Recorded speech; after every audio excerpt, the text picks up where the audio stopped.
Good evening, race fans. Welcome to LSRTV's coverage of the race here at the Michigan International Speedway. I am Justin Rose. Now, joining me in the booth in a little bit is Jacob Seelman, and joining me alongside here for the night is Brian Macklin, our driver analyst. And Brian, same story, different week. You got another RCO Boomtown car up there trading laps with Jeff Ward, who sits atop the qualifying session right now with a 38.533 second lap here at the 2 mile Michigan International Speedway. And Brian, it's interesting. We keep saying it's the Jeff and Anthony show, but tonight it looks like it's the Corbin Hemstreet and Jeff Ward show. And we always say that on Wednesday nights. It seems like we've got Jeff and Anthony DeBarro going at it each and every Wednesday night. But on Monday nights, there's a lot more competition for these guys to have to fight off. It's not just going to be the two of them. Corbin Hemstreet, as you mentioned, he's right now sitting second in qualifying. You got Chad Cole sitting third. David Comstock, who's already got several wins in the Cup Series this year and is certainly locked into the chase. So you have a lot of different guys in this field that are going to be able to get up there and challenge these guys. It's not going to be just Jeff Ward or Anthony DeBarro. You're going to see a host of them. And speaking of Anthony DeBarro, right now he is not looking as good as we are used to seeing him. He's only 16th on the qualifying charts right now, and he was only 14th fastest in practice. So he apparently does not have the speed in that car that he was hoping to have tonight. That'll be a story to watch here as the night unfolds, but we're running down to the top five right now. Just under 5 minutes left here in the qualifying session. Jeff Ward sits atop the provisional pole right now with that 38.533 second lap around the 2 mile track here in the Irish Hills of Michigan, followed up closely by the 69 of Corbin Hemstreet with a 38.549 second lap, just a couple of hundredths right off of Jeff Ward. And right behind them on the bottom step of the podium right now in qualifying, the 8 of Chad Cole, who is the winningest driver all time in the Real Sim Racing Series. The number 14 of David Comstock, you're going to find him in the 4th spot with a 38.583 second lap. And Comstock, like you said, Brian, he's been on an absolute tear. Won last week's race here on LSRTV, and especially at Pocono. And we'll look to see if he can continue that dominance and that streak again here tonight. The one Thomas George, well, we've talked about him a lot. He's either a hot or cold driver. Right now, it looks like he's kind of hot. He's looking to start at the bottom of the top 5 right now, in 5th with a 38.594 seconds. But he's got to make that effort, as there's a couple drivers right within 5 thousandths of a second of him. Yeah, Thomas is going to have to pick up the pace just a little bit if he wants to try to get up there and challenge for that pole. And it's amazing. I'm looking at the times across the top 10, and there's only a 1/10 of a second separating the pole sitter, Jeff Ward, right now from 10th place, which is Dan Murray. Jeff Ward ran a 38.53, and 10th place right now is at a 38.63. So there's a very, very, very tight area right there between those guys as far as times are concerned. They are all extremely fast here tonight, so it's really impressive to see just how many guys have found some speed in the car. As for a guy like David Comstock, with having as many wins as he's got, he certainly is in a position where he can go out there and take chances. He can stay out late and try to take a gamble to try to win another race. And I spoke to him just a little while ago, and that's exactly what his plans are for tonight. He's got the points to where he's not going to fall out of the top 30. He's got the win, so he's in the chase. So he's here strictly for one reason, and that's to win the race. So look for that 14 Monster Energy Chevrolet to be doing anything and everything to try to steal another win tonight. One driver who needs a strong finish here tonight, the number 2 of Rhett McBride, driving that HPPsimulation.com Chevrolet SS. Bumped his way up into the top 10 with a 38.611 second lap there as he's coming down pit road right now. See if he can improve his time here as time winds down in qualifying as well. Got the 41 of Nathan Little as well right now in the top 10 at the very end of it with a 38.634 second. Nathan actually needs a good run here, just like he had at the Texas Motor Speedway. He came home second to the race winner of Jeff Ward and Brian. A couple drivers here we're not used to seeing up front here, either from bad luck or what have you, if you will. And Brian, it's good to see drivers like Rhett and Nathan Little get up here to mix it up here, so it's not just the same 5 guys up front all the time. Yeah, and a track like this where the speeds are so high and they can use the draft to be as fast as they can, it really equalizes this field. And There's another variable into this race. This is the first race for these guys with the new build out from iRacing. iRacing releases a new build every 3 months, and this is the first race in the Cup cars these guys are going to be running with this new build. So it's going to be interesting to see who has adapted to the changes that this car has went through over the last couple of weeks and who it's going to hurt. Right now, looking at it again, we'd have to say maybe Anthony DeBarro is one of those guys that's not helping very much. He doesn't have the speed we're used to seeing him have. That's not to say that he can't get up there or that he won't get up there, but it certainly has changed what we are going to see. So there's a lot of different factors that are going to make this race really interesting tonight. I have heard that the tire wear is extremely different from what we're used to seeing. These guys are going to see close to a 2-second fall off from the beginning of a run to the end of the run. So that's going to be a variable that these guys are going to have to work through tonight as well. That certainly is a story to keep our eyes on here for tonight here. Several drivers out on track right now need to get to the start-finish line before the red and black flags wave here in qualifying right now. Chad Cole on track right now, trying to see if he can get his time in right now. He's in the 3 and 4 right now. We'll follow him along. The driver, the number 8, DeWalt Chevrolet, coming out of turn number 4. He's going to dive his way down the front stretch here, trying to eke every last tenth out of it right now. Comes across the start-finish line. Not going to be able to improve his time right now. He's ran a 39.854 second lap there, over a second and a half off his qualifying pace here. Just a couple seconds remaining here in the qualifying session. Dan Murray, just outside the top 10 right now, was 8th in practice with a 38.675. He's on a flyer right now, and he almost gets in the wall out of turn number 2, and he seems to be in the gas right now, so he did not clip the wall. His time will count as the red and black flags are waving now in the Click It or Ticket 180 qualifying session here. Dan Murray now coming out of turn number 4, coming across the start-finish stripe late. And that's going to do it. Dan Murray comes to pit road, elects not to come across the start-finish line, and now to introduce our third member of the broadcast team here tonight, Jacob Seelman. And Jacob, Jeff Ward is going to take another pole.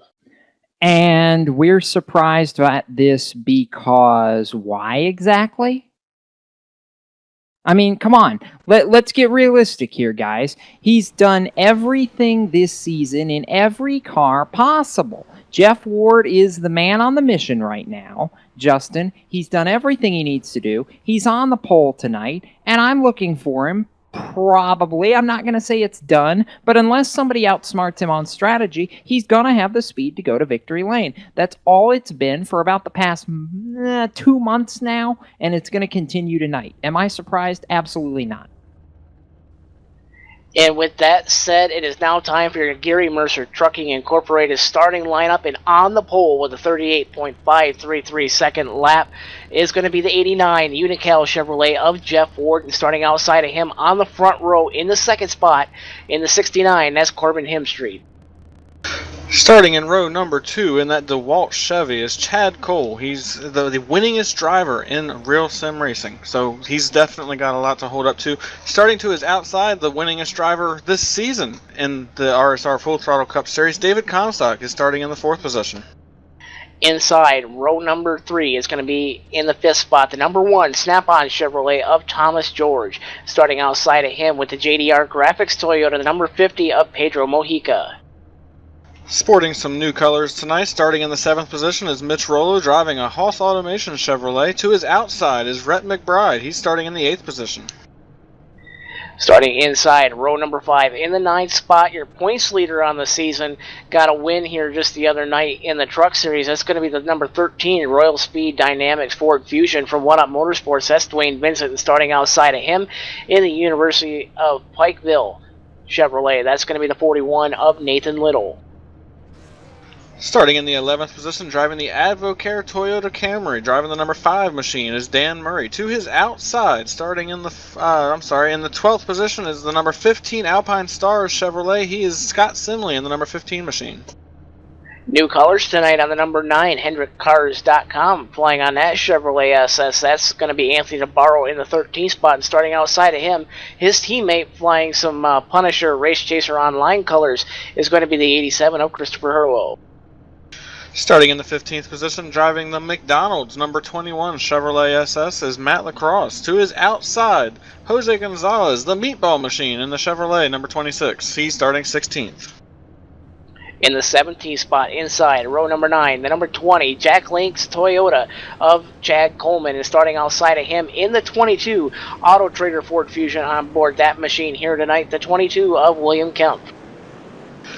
In the White Castle, number 94 Ford Fusion is last year's Full Throttle Cup Series champion Eric Brundies, and to his outside, driving the Duck Chevrolet, he is the number 23 of Greg Evans. Inside, row number 11, starting 21st, the number 53 Toyota of Nick Cohan. And starting outside of him, going to be the number 11 Toyota from Steel Horse Racing. That's going to be Jonathan Cadell.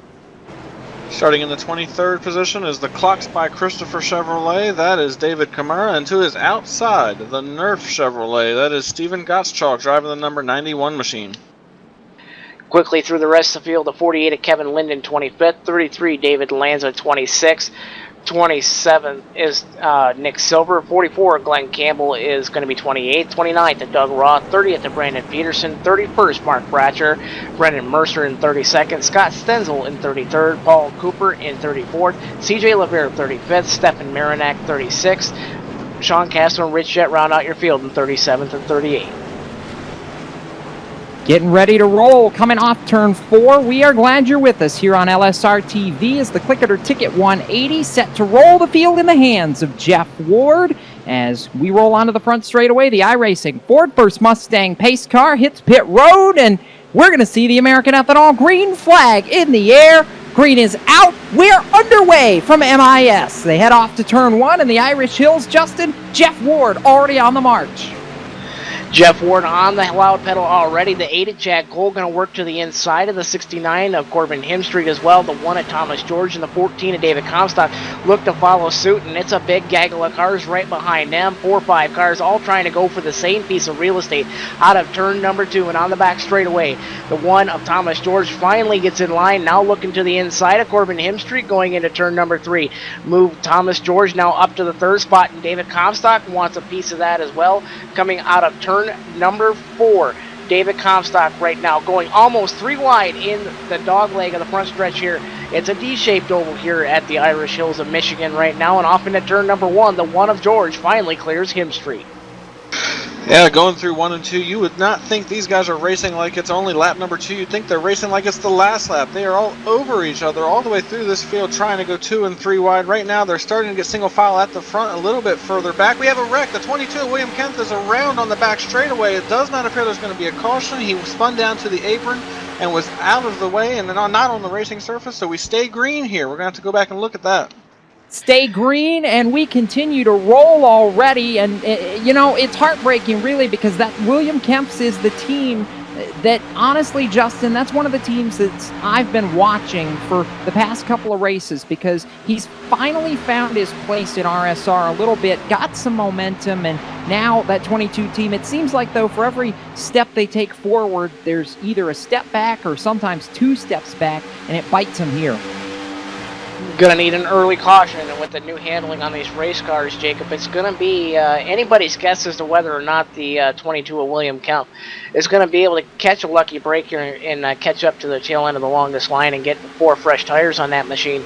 But all alone out front right now and pulling away is the 89 of Jeff Ward. He's got about a 2 or 3 car length gap over the 8 of Chad Cole. Thomas George is looking on the back door, the number 8 of Chad Cole in 3rd, and Corbin Hemstreet in that 69 really trying to flash some speed in that RCO Boomtown entry.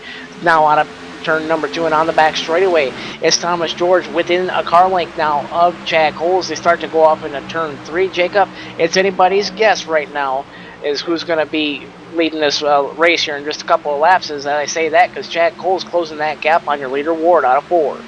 How many weeks have we waited for Chad Cole to have that breakout race, to have that race where everything finally goes right and he's able to park it for a change? Well, right now, we're hoping to see it tonight as maybe Cole in that 8 machine can fly forward, but all alone out front by about 5 car lengths as they work off turn number 2. Jeff Ward still leading the way. The challenge is going to be for that number 2 position. Thomas George on the attack, took a peek to the inside down the backstretch. Can't make anything happen. That pair heads for 3.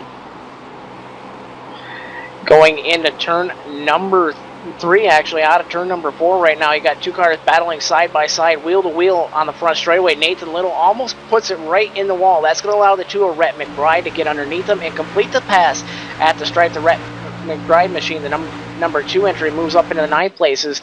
Nathan Little actually falls almost to the edge of the top 10, and right behind them, it's a big battle of cars here. You got the 21 of Matt Lacrosse flying a McDonald's color entry on that machine here tonight, with the 15 of Scott Simley involved as well, along with the 94 of Eric Bundy, who's last year's champion in the Full Throttle Cup Series. These 3 drivers going back and forth and trading paint almost several times here in the last couple of laps. It's a great battle here for about 13th on back.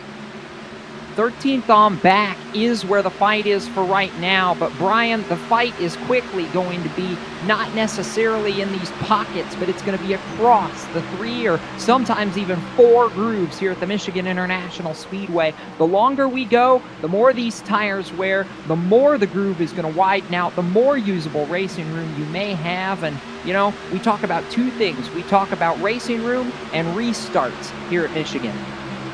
Yeah, the restarts are always crazy, and then having the ability to have a 3-wide or 4-wide battle on a track like this is a lot of fun for the drivers, but it's also very tense for the drivers. You love it when it's done with, but you are absolutely going crazy when you're in the middle of a 3-wide or 4-wide battle here. It's a really impressive thing to watch these drivers do, but you can hear them on the radio if they're talking, and they're just like, I want out of this mess, I don't want to be a part of it. But then afterwards they're like, oh man, that was really cool. And we do have a battle for 3rd position right here. I'll pick it up coming off turn number 2. Thomas George wiggled coming off turn 4, almost sent it towards the outside wall, was able to hang on to it, but that new red and black Snap-on Chevrolet gonna lose the spot as Corbin Hemstreet came calling on the outside. George's got more company to his back tailpipe. David Comstock, the Monster Energy Chevrolet, battling for 4th, and he gets loose off turn 4 as well. Mojica down to the bottom in the 50. Mojica to the apron across the start-finish line on the front straightaway, sailing off towards turn number 1. Wheel-to-wheel, door-to-door right now is that 50 of Mojica and the 14 of David Comstock, trying to go high, wide, and handsome around the outside. I'll fund off that advance to the number 50.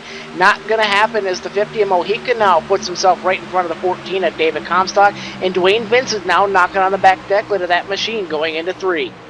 Yeah, he is. Vincent making the move. Started 9th up to 7th, trying to claw his way forward a little bit more. That 13 machine going to be a contender later on in this race. The One Up Motorsports Ford of Vincent trying to get there for 6th and just doesn't quite have the room. Meanwhile, just ahead of them, challenge for 3rd is back on in 1. Thomas George to the inside, Hemstreet back topside. He likes that 69 up high. He's going to hold the position off turn number 2 for an instant, but they're wheel to wheel down the backstretch. It's a drag race into turn number 3. George is going to lose that battle going into turn number 3. Corbin Hemstreet wants to run that Dale Jr. line, high, wide, and handsome, rim riding around this joint in the Irish Hills of Michigan, and Hemstreet still in 3rd. And Jack Cole was thinking about knocking on the door for the lead, but he fell, alas, about 2 car lengths back after getting loose, getting into turn number 3 that last time by. Going to lose over a 10th and a half to race leader Jeff Ward, who's led all the laps right now, 10 of them in the books. We got 80 to go. We do have a ways to go, but we also have time to do a little bit of business here in the early going, so stay tuned because there's more action ahead from the Irish Hills of Michigan. Jeff Ward, your leader, behind him a fast-closing Chad Cole, Corbin Hemstreet, Thomas George, Pedro Mojica from the Michigan International Speedway. This is LSRTV and the RSR Full Throttle Cup Series.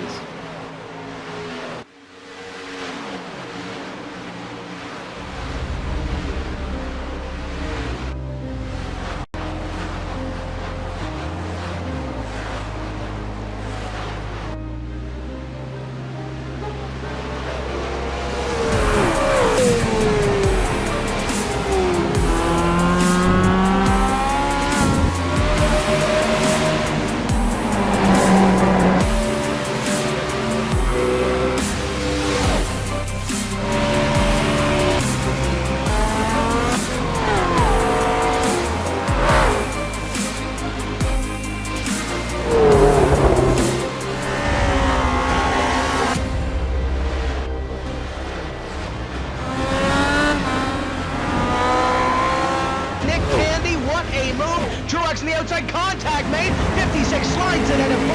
Who's going to be at the stripe? Dead even, give it to Ryan Truex. Truex is your winner over Tandy.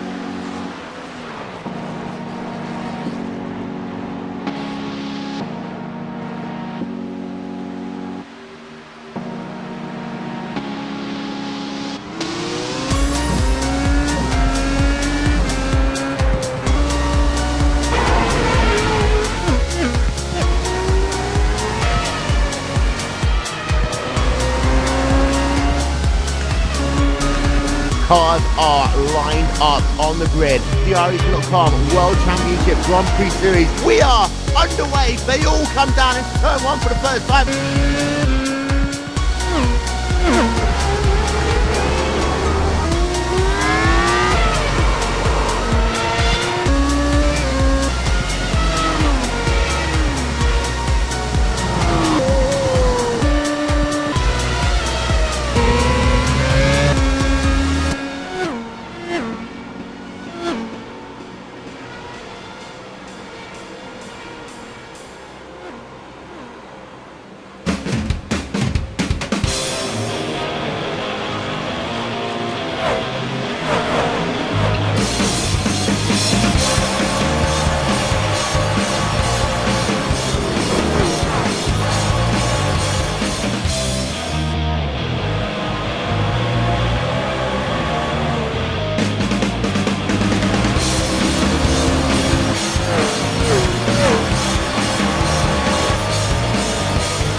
Monza is a very historic track. It's been around since the 20s, and it's gone through several permutations since then.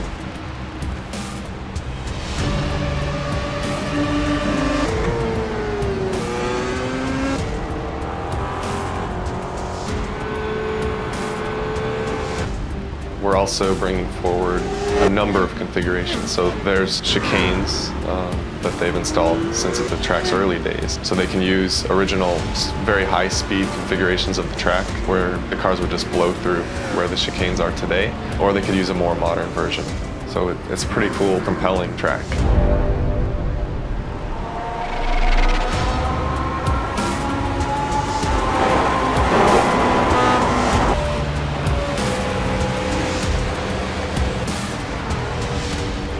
The unique thing about Monza is it has a road course, but it also has a high-speed oval, and that high-speed oval can be run by itself. The Grand Prix course can be run by itself. And they also can be run together in a combined circuit, which is very unique and special in motorsports.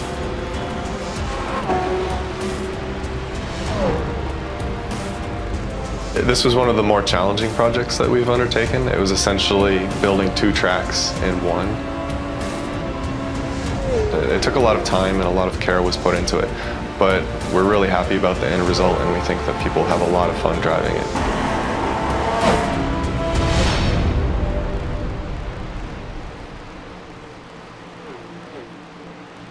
Welcome back to LSRTV. Coming up right now as we come into the broadcast tower here at Michigan, taking a look back a couple laps, end of lap 15, Justin. Thomas George, who's now fallen back to 5th in that Snap-on Chevrolet, had a violently scary moment and almost lost it battling with Pedro Mojica, lost a ton of momentum, and this goes to show you exactly how big a momentum track this Michigan International Speedway really is.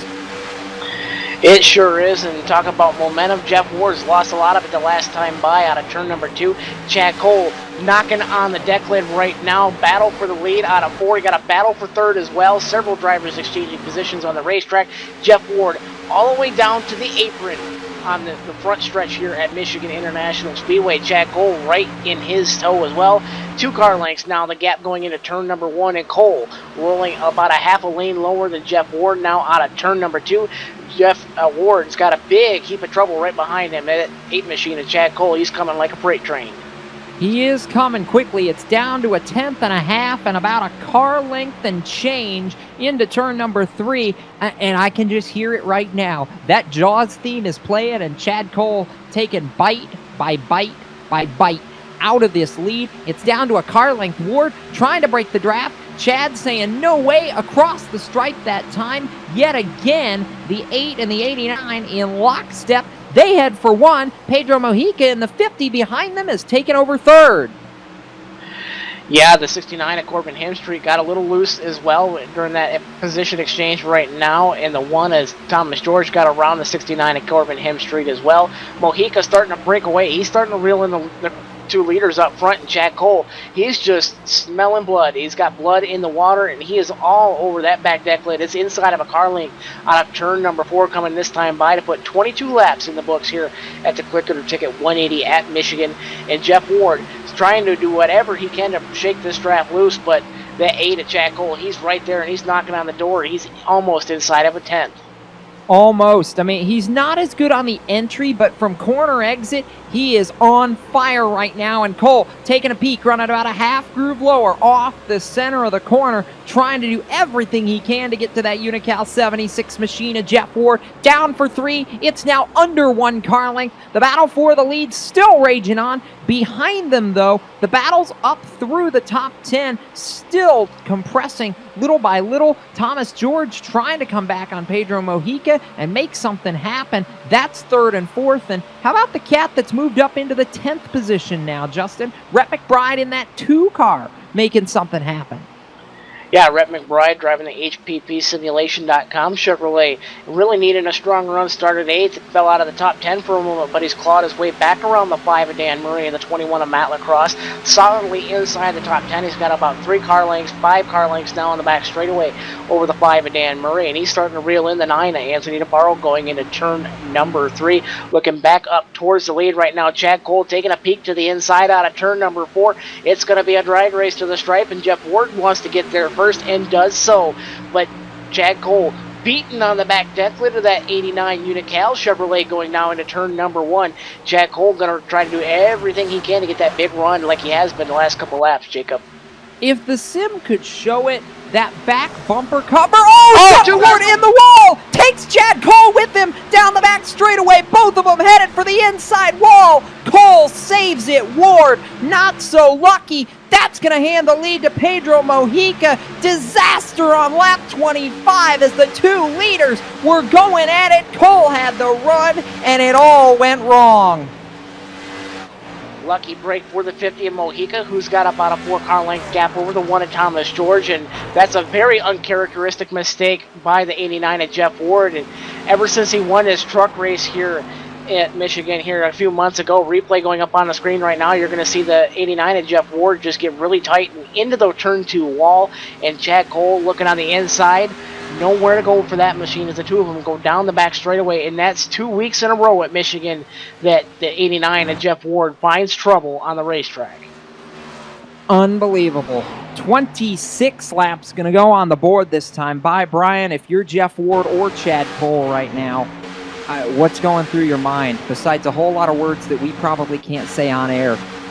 Yeah, I was going to say, if they're smart, they're not keying up and letting their crew hear that, because, man, they have got to be so frustrated. That was just awful. Jeff Ward and Chad Cole are 2 of the best in this series, and they were running up front battling for the lead, and unfortunately, those kinds of things happen, and, man, that's just an awful feeling, especially for Chad Cole, who's still trying to get his first win of the season, trying to get himself into the chase. I know he won a couple of races last year and then took a long period of time off where he wasn't doing any racing, so you know he's hungry. As for Jeff Ward, fortunately for him, he's already got a win and is in the chase, but man, that still is really, really frustrating for both those guys. Frustrating indeed, and yet what's not frustrating is the 50 team and Pedro Mojica. They've got the point right now and continue to lead out front ahead of Corbin Hemstreet, Thomas George, Dwayne Vincent, Mitch Rollo, the top 5, David Comstock 6th, Anthony DeBarro to 7th, Dan Murray, Matt Lacrosse, and Rhett McBride making up the balance of the top 10. As we come to the line this time, we are going to have 28 laps in the record books. And, you know, Justin, you said to me during our first commercial break that this race you thought had a feel of a Chad Cole race, and I agreed with you until, about maybe 90 seconds ago. Yeah, certainly had that feel like Chad Cole was just creeping his way up towards the front, and tough luck for the 8 of Chad Cole, and that DeWalt Chevrolet finds himself now in the mid-20s right now on the racetrack, just trying to hold on until he comes to the attention of his pit crew here, which should be somewhere in the neighborhood of halfway in the race here. 29 laps this time by, going to be in the books, going to work lap number 30 of 90 here at Michigan, and Pedro Mojica, great run by him. He's pulled out a second now over the 69 of Corbin Hemstreet. The 96 of Mitch Rollo has found his way around the 13 of Dwayne Vincent and the 14 of David Comstock. He's going to find himself now in third with that 14 of Comstock and Dwayne Vincent now rounding out your top 5. And as we work the first third of this race, we're going to do a little bit more business. And when we come back, we'll take you through a sweep down the rest of the field as we get closer and closer to the halfway point of this race. Pedro Mojica, your leader from the Michigan International Speedway. This is LSRTV, the RSR Full Throttle Cup Series. Stay with us.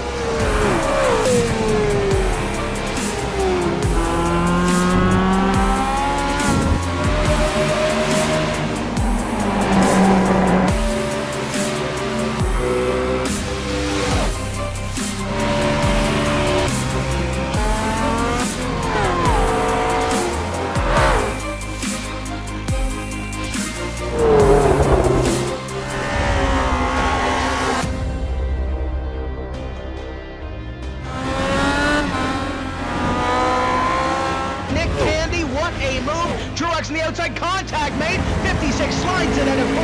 Who's going to be at the stripe? Dead even. Give it to Ryan Truex. Truex is your winner over Tandy.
Trucking has always been a part of me. It started years ago when my dad and granddad were hauling vegetables to market in Liverpool. The family immigrated to Canada in the late 60s and settled near Alliston, Ontario. I bought my first truck in 1982 and Mercer Trucking was born. Today, Mercer Trucking has over 50 trucks and terminals in Toronto and Los Angeles. Our storage facilities at both terminals can handle any size of distribution needs throughout North America. We service the continental U.S., including Hawaii and Alaska. We run over 120,000 miles per month and some of the best equipment on the road today. We specialize in less than truckload shipments, show freight, we do rush team service deliveries, and haul your refrigerated or heated product. Our regular team service from Canada to California is second to none, and our staff and drivers are among the best in the business. I'm proud of our people and what they can achieve. Trucking is in my blood, it's my livelihood, and it's what I do best.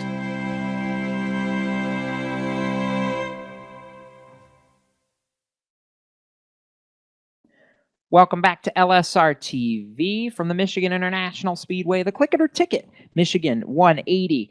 Rolling on, we are past the 1/3 point as we welcome you inside the Garry Mercer Trucking Broadcast Tower. Jacob Seelman, Justin Rosenau, Brian Macklin here in the broadcast booth as we're working through a cycle of green flag pit stops. Rhett McBride had assumed the race lead, but he'll be coming down pit lane here on lap 37, and we've got about 6 guys, going to be 5 when McBride pits, that have not cycled through. Scott Stenzel, Stefan Marinak, Rich Jett, Doug Roth, Jose Gonzalez, the drivers who have yet to hit pit road. Again, Rhett McBride coming down this time by Justin, and as the 2 pits, we'll see how many of those other 6 leaders come with him. Scott Stenzel and Stefan Marinak at least will not, and Stenzel going to assume the race lead.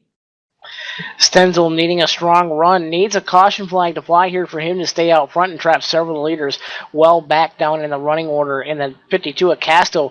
Pressuring your leader, Scott Stenzel, right now on the back straightaway, and Casto has the fresher tires, and Stenzel just going to let him go, but he's got to come to pit road really soon because the 96 Aroa right now gobbling up the better part of about 2 seconds a lap.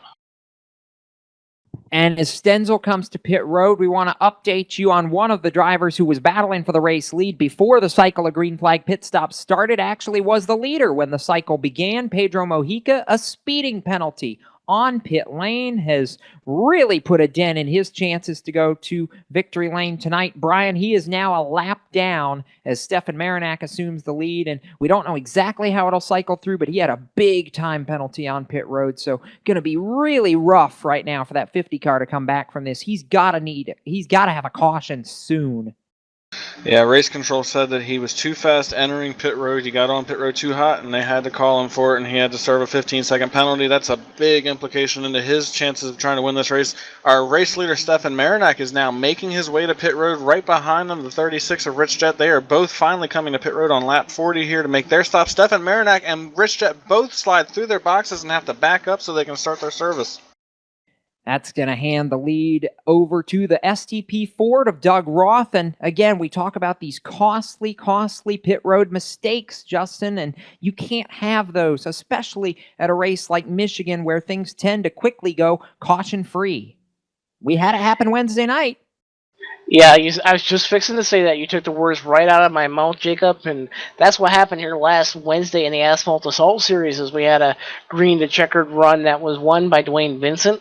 Finally break his winless streak of the year, but he needs to catch himself a win here in the Full Throttle Cup Series. Doug Roth and Jose Gonzalez, the last 2 cars remaining on track right now, come to pit road to the attention of their pit crews, and that's going to cycle the 96 of Mitch Rollo out to the lead by over 3/4 second over teammate Corbin Hemstreet. The 13 of Dwayne Vincent in the 13 is running 3rd.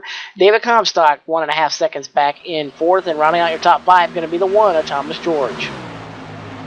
Why not? Let's take a look at the gmercer.com full field rundown as we work lap 42, 3 laps away from halfway. 6th right now is the 15 of Scott Simley. Greg Evans is 7th, Dan Murray 8th, Matt Lacrosse 9th, and how about Chad Coleman making a nice move on pit road, rounding out the top 10. Eric Grundy's 11th, Jose Gonzalez 12th, Nathan Little 13th, Paul Nicholas Cooper is 14th, and 15th is now Steve Gottschalk, David Lanza, 16th, CJ LeVere, Jonathan Cadell, Glenn Campbell, and Nick Silver round out your top 20. Position number 21 going to go to the number 9, Anthony DeBarro, who actually comes up back inside the top 20. So Pedro Mojica to the 21st spot, 48 Kevin Linden in 22nd. The 23rd spot belongs to the 29 of Brendan Mercer. The 2 are Rhett McBride, cycles around the 24th. 53 is Nick Cohan, 25th.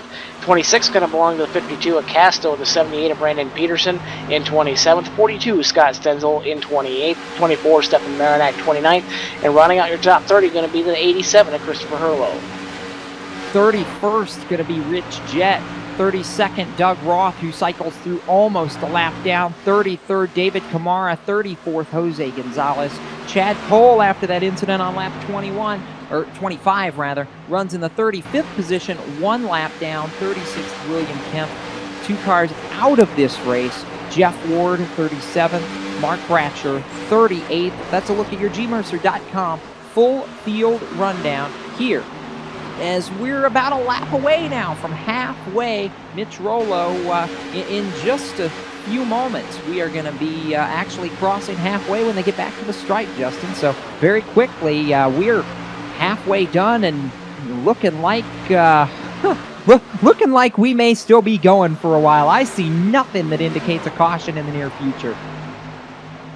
Got a battle for the 3rd spot. Corbin Hemstreet yields the 2nd spot to the 13 of Dwayne Vincent, and he's battling on the outside right now. The 14 of David Comstock and that Monster Energy Chevrolet going to put himself solidly now into the top 3, and Corbin Hemstreet finds himself in 4th. He's got a little bit of a distance back to the 1 of Thomas George, but Dwayne Vincent, David Comstock, 2 names we've known regularly at the front of the field, and Dwayne Vincent now on the hunt trying to run down that 96 to see if he can get his first Full Throttle Cup Series win on the year. That first win of the year is always so hard to get, Brian. I know, you've been in the driver's seat of a series where you're running for points, and you can attest to how hard it is to win in this particular series because you've been in the field before. I mean, if you can make it happen, it is big. It's really big. Yeah, getting your first win is very, very difficult to do, and in this series it's even more difficult because, as you said, it's a very competitive field. I look down this list of drivers, and on any given week there is 20 to 25 drivers that could somehow manage to sneak their way into the victory lane. I mean, they're all just that good where they could get up there and do something week in and week out. It is really, really hard to do, but when you finally do get that breakthrough win, then you just take off usually and start winning a bunch of races. So I'm sure that eventually it's going to happen for these guys, and they're going to, once they do get that win, they're going to keep rolling with it. And there's a lot of those guys that need a win, Rollo and Hemstreet among them. And I know Corbin's dropped back down to the 4th position, but, for these guys, Boomtown Sim has been close on Monday nights. They finished 2nd a bunch. They've been in the top 5 a bunch, just haven't quite gotten it there. And they're looking for that first win. But another driver that's looking for that first win, Justin, is a 10th quicker. Right now, the fastest car of anybody on the racetrack, that 13 Ford, Dwayne Vincent, is coming. Yes, he is, and being a hungry man that he is, he won the charity race in the Cup Cars for the Herb Emery Memorial here, not this past Sunday, but the week before on LSRTV, and won the B-Car Series last week on Wednesday night, the Asphalt Assault Series presented by Inside Sim Racing. And Dwayne Vincent now wants to kind of complete the trifecta, if you will. And he wants to try to get in victory lane here tonight, and he's steadily reeling in your leader, Mitch Rillo. Took about a couple thousandths that time. He had a little bit of a bobble there out of Ford, Jacob, but that 13 Royal Speed Dynamics Ford Fusion from the One Up Motorsports camp, that driver, Dwayne Vincent, he is on the loud pedal. He is gaining a lot of time now out of turn number 2 as Mitch Rollo had a big bobble that time out of 2. And oh, by the way, he's got the draft of that lap car just ahead of him, Jose Gonzalez, to be able to work with too. So you think he's closing now, just wait till he gets a little bit closer to that 26. This is about to get really fun, really quick, and Rollo gets loose off turn 4, gives up some more time. We'll see what the gap is going to be this time by across the stripe coming by to complete lap number 49. Going to take a whole 10th out of that lead of Mitch Rollo is the number 13 of Dwayne Vincent. But don't look now, you got one of the strongest drivers in the Cup Series, David Comstock. Man, he's just like Chad Cole. Smells a little bit of blood in the water, and that guy is just right on it. And he's lurking back there in 3rd, but do not count out that Monster Energy Chevrolet. You can't count him out. You just can't. I mean, David Comstock knows how to get it done in the Cup Series. He's done it 3 times this season, including at the most recent series race at Pocono. So, I mean, he's been on a rail, and he's got speed. We know that. The question is how much can he utilize to potentially go to victory lane for what would be his 4th win of the season at Michigan if he could get it done tonight. Meanwhile, Dwayne Vincent cuts another 10th out of Mitch Rollo's lead. It's down to 8 tenths and about, I don't know, maybe 9 car lengths as they work down the back straightaway and head for turn number 3. And Brian, we were talking about Chad Cole smelling blood in the water earlier. I have a feeling Dwayne Vincent is that one right now, because we know how badly he wants to get back to victory lane in this Full Throttle Cup Series. It has been a while, almost a year and a half since Dwayne Vincent's been able to do it. He wants it. It's down under 3/4 of a second now. Yeah, when we talked to him after the race last week in the Asphalt Assault Series, we asked him what he was willing to do to try to win one of these races, and he said he's willing to put it all on the line. He wants a win in this Cup Series. It's been forever since he's been in victory lane, and he really hopes that win that he got in the Asphalt Assault Series is going to propel him to have some momentum here on Monday nights. And so far, it's looking like that has happened for him. He's running really solid. He's the fastest car on track right now, and he is certainly putting himself in a spot to try to win this race. And I can't tell you how much of a sentimental favorite that would be for Dwayne Vincent to win this race. He's one of the favorite guys in the garage. All these guys love racing against him. He's respectful. He's fun to mess around with. They love him, and they are all going to be really happy for him if he ends up coming home with a victory tonight. And as we are now past the halfway point of this race, we want to remind you that tonight's race from Michigan International Speedway is powered by the National Department for Highway Safety and the Department of Transportation through the Click It or Ticket initiative, the most successful seatbelt enforcement campaign across the country, helping to increase the national seatbelt usage rate coast to coast, day or night. The message from law enforcement across the country is simple: click it or ticket. That's a message from the Michigan Department of Transportation. And right now, we are going to have a battle for the lead on our hands very, very quickly. Coming to complete lap 54 this time by Mitch Rollo, your race leader, and he gets loose off turn number 2. Every lap, it seems like he just kicks that back end out a little bit more and a little bit more. Dwayne Vincent's seen it. He's coming, and the battle for the lead is in turn 3. It's down to 2 car lengths. 2 car lengths in turn number 4, and Dwayne Vincent gets on the hammer. And caution flag waving here first time. We're going to be underneath that Service Master Clean caution flag here at the Michigan International Raceway, coming out on lap number 54. We're going to get the caution car for you in just a moment, Jacob. But man, Dwayne Vincent, that's not what he necessarily wanted to see, because he was coming and he was shot out of a cannon. I'm not sure that he didn't want to see it, though, because this is one of those moments where you think to yourself, okay, we get a chance to reset, but this also stacks everybody up right here, makes it happen pretty simply. So under the yellow flag with 54 laps complete again, as Justin just said, the first caution flag of the night, breaking up a long green flag stint to kick this one off, Brian. Yeah, these guys were absolutely on it for 54 laps. That was an incredible run to start this race off. We've had a lot of issues with this series having a lot of cautions here in the last few weeks, so for the admins, this has got to be a relief to start off a race like this and have this long of a green flag run. I just found the cause of the caution. The 33 amp Energy Chevrolet got into the wall off turn 2, and he just lost it and spun around as he went down the back straightaway. It was a really unfortunate set of circumstances for him, but it helped a lot of drivers get caught back up, especially Pedro Mojica, who had that speeding penalty around the green flag pit stops. This gets him back in the hunt and gives him a chance to at least try to make up some ground and maybe get back in the hunt for the win here. Yeah, it does. So David Lanza, the caution. Leaders are in, Justin. 96 Rollo hits his pit box right on the mark. Right size now going up on that machine. 2 fresh Goodyear Eagles going on that Boomtown Chevrolet, as well as the left side's going up now on the number 13 of Dwayne Vincent, who looks like he's having one very quick pit stop. And Mitch Rollo has an even quicker pit stop as he's down and away. He's going to be the first car off of pit road. And as Rollo leaves, we'll reset the lineup. Coming up after this, you're watching LSRTV, and from Michigan International Speedway, this is the RSR Full Throttle Cup Series. Rollo going to be your leader when we come back.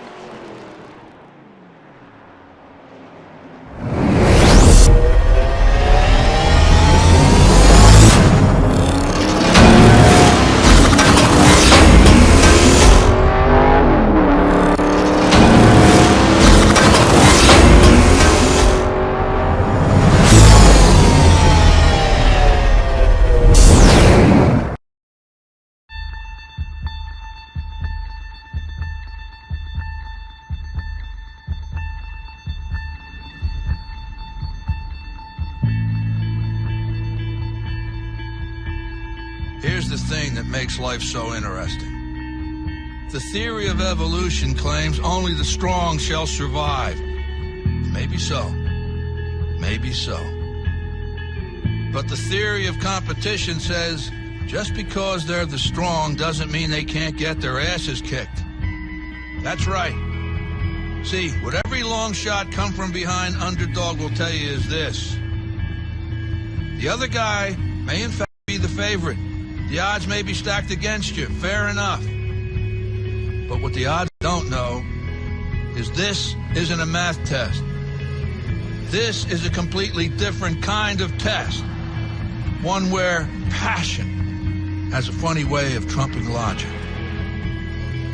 So before you step up to the starting line, before the whistle blows and the clock starts ticking, just remember, out here, the results don't always add up.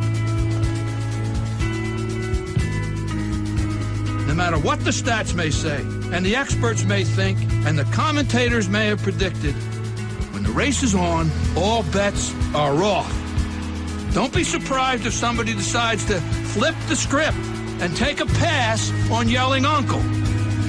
And then suddenly, as the old saying goes, we got ourselves a game.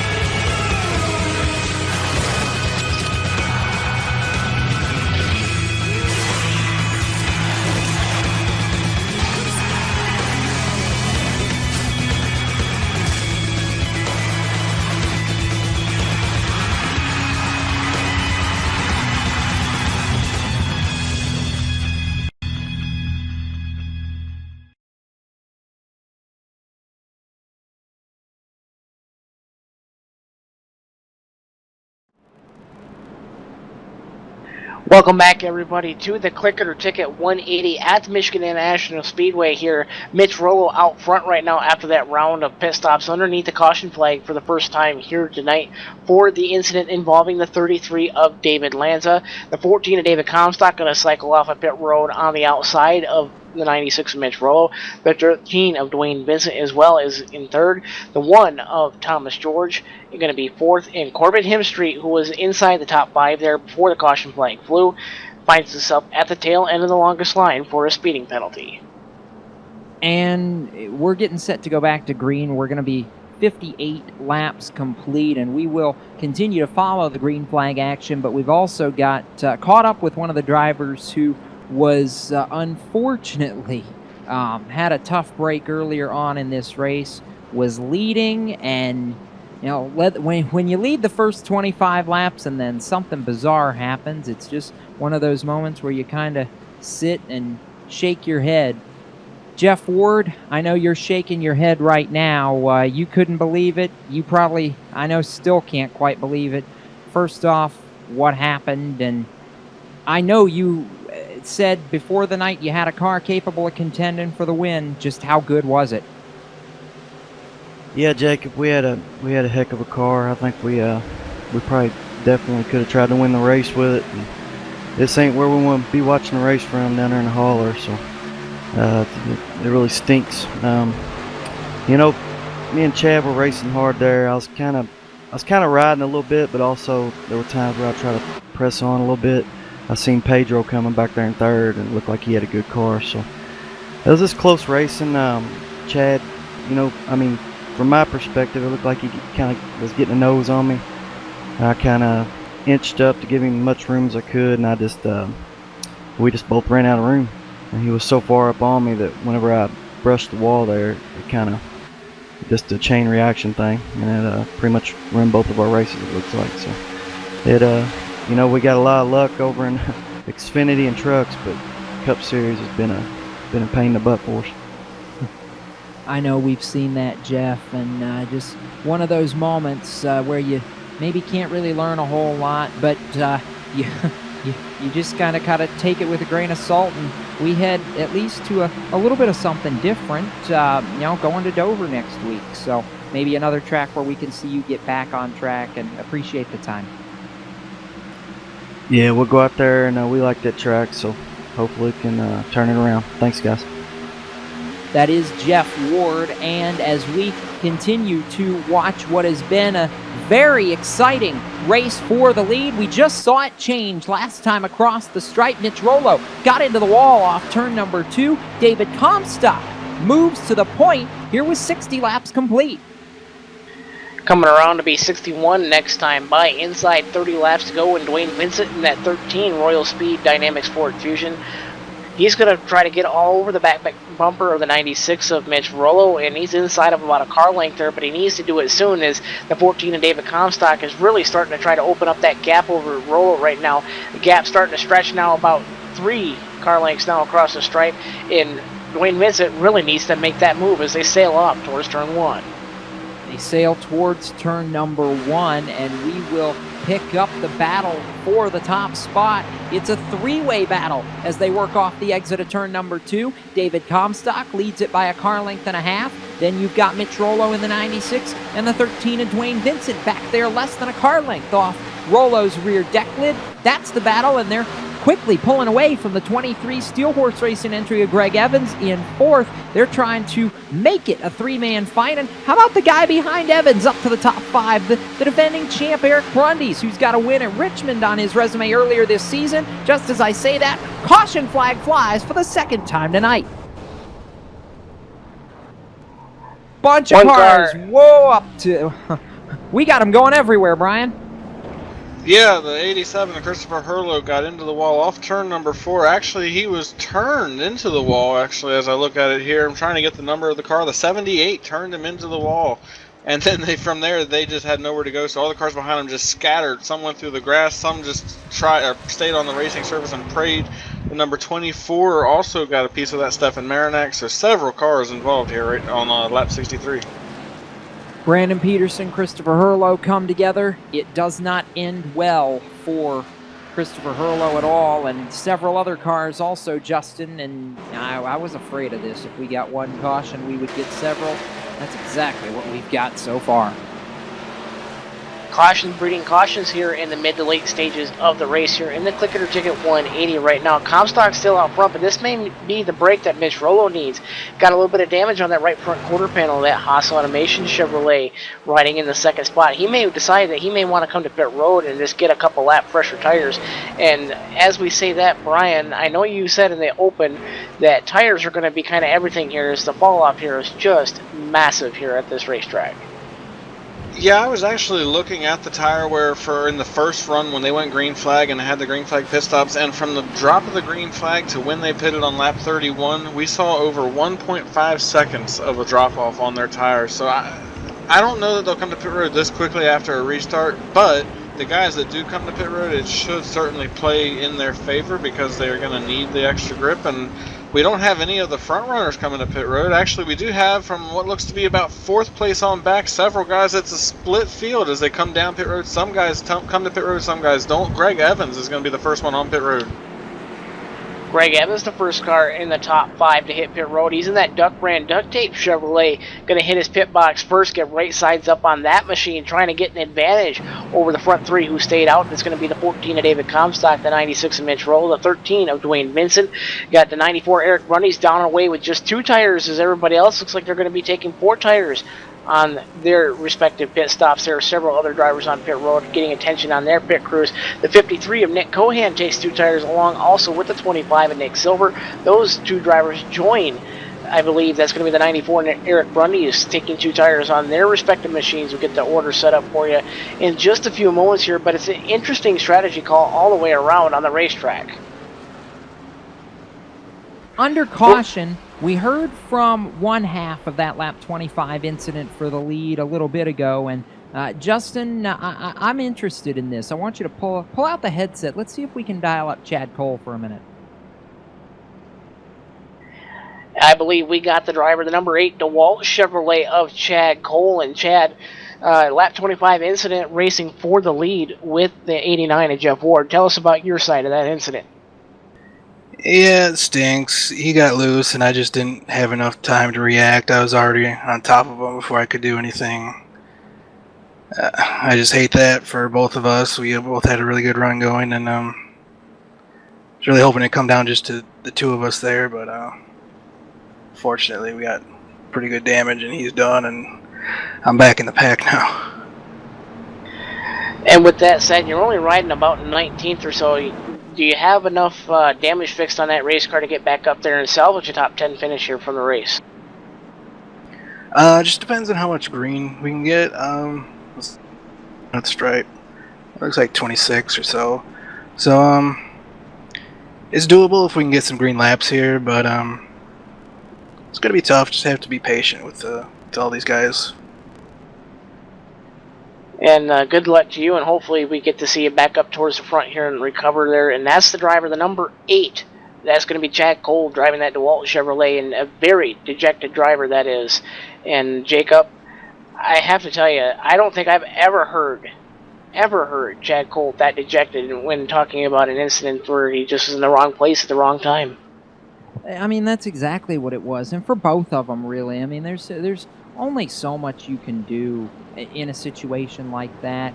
It's a tough break. It's really, really disappointing for both drivers. It takes away what would have been one heck of a scramble between the two of them, but it also sets up what I think is going to be a heck of a scramble for the win between the 3 guys who are at the front of the field right now. David Comstock, your leader.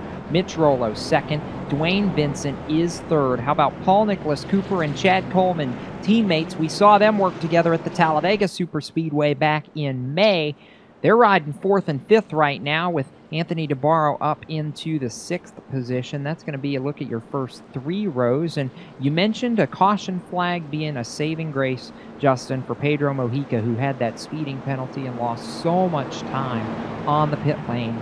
Look where he is right now, all the way back up to position number 7. And Corbin Hemstreet's in 9th after a speeding penalty. Those two really getting the chance to rebound right now. Yeah, they are. And then you got your first 10 cars on the racetrack right now. Add into that the 5 a Dan Murray, Corbin Hemstreet, like you said, in the 9th spot. Sean Castle's is going to be the last car out on track right now with no new tires on those race cars. And the 94, Eric Grundy's 25, and Nick Silver.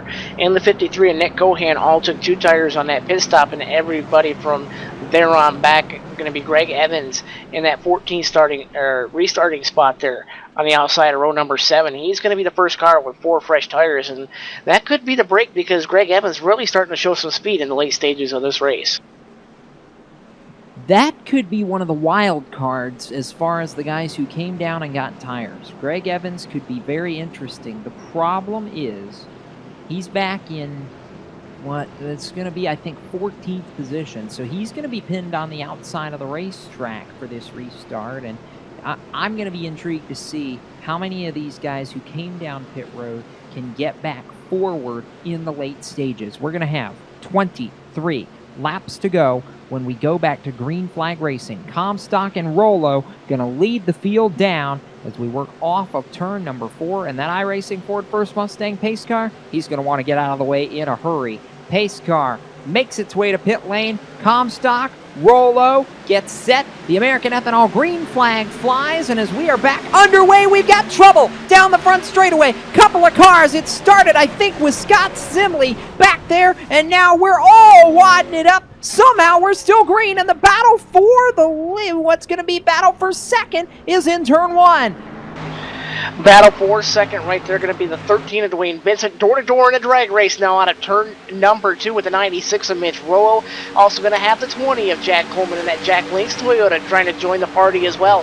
Vincent now on the bottom side trying to get clear of the damage machine in the 78 of Brandon Peterson. Going to be 3 wide now out of turn number 4 and give the advantage to Dwayne Vincent. He clears the 96 of Rollo and now adds the 20 of Jack Coleman to the party across the start-finish line going towards 1.